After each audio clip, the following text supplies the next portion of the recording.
Hi everyone, so the case that I chose to brief was Tinker versus Des Moines, and I'm sure a lot of you guys are very familiar with this case because it's discussed frequently in basic US history courses because it's extremely influential.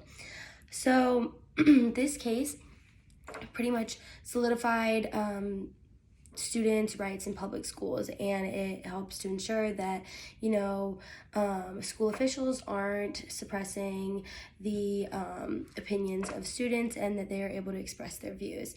So I'll just get into a brief introduction about the case. So in 1965, John F. Tinker and his siblings and their friend Christopher Eckhart decided to wear some black armbands to school in protest of the Vietnam War. And these armbands they symbolize the anti-war movement and were a peaceful form of protesting against the war and expressing their views. So the school board was not happy with the children wearing these bands, and they felt that it was inappropriate and a distraction in the educational environment. So they asked the children not to wear the bands, and they warned them and said that if they were to wear an armband to school, they would be asked to remove it, and failure to comply with that would result in suspension. So the Tinker children and Christopher Eckhart continued to wear the bands to school, and on December 16, 1965, Christopher Eckhart and Mary Beth Tinker were suspended from school, and then on the following day, John Tinker was suspended for wearing the armbands.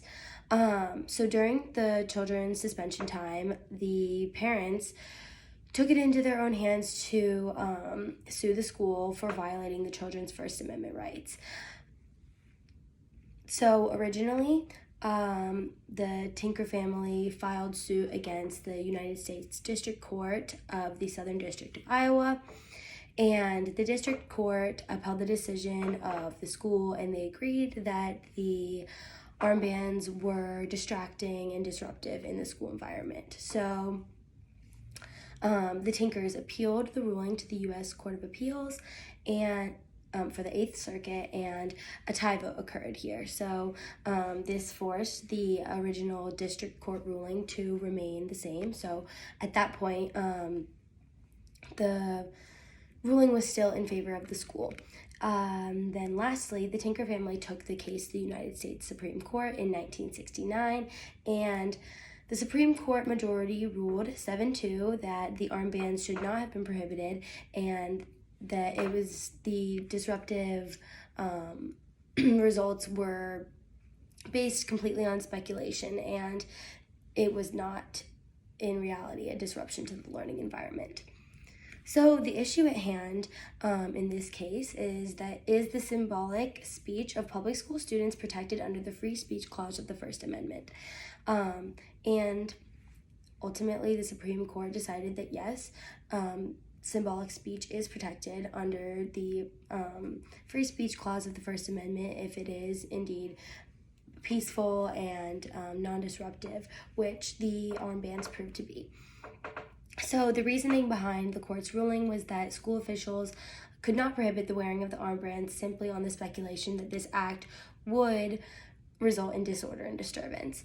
And simply wearing the bands was not disruptive, and nothing actually proved to cause any type of issue in the educational environment. It was simply that the school board was not wanting students to express their political beliefs in the educational environment.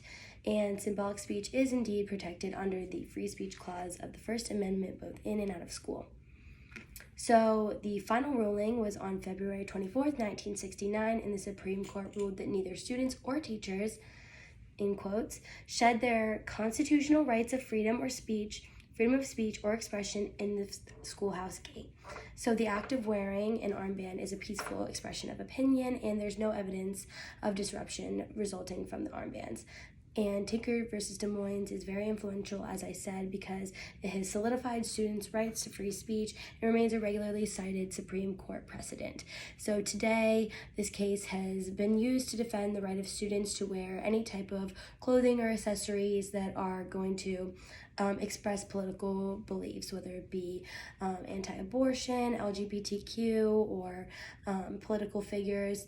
This case has remained a precedent to back students' rights, and they're able to express their beliefs freely. Okay, thank you guys.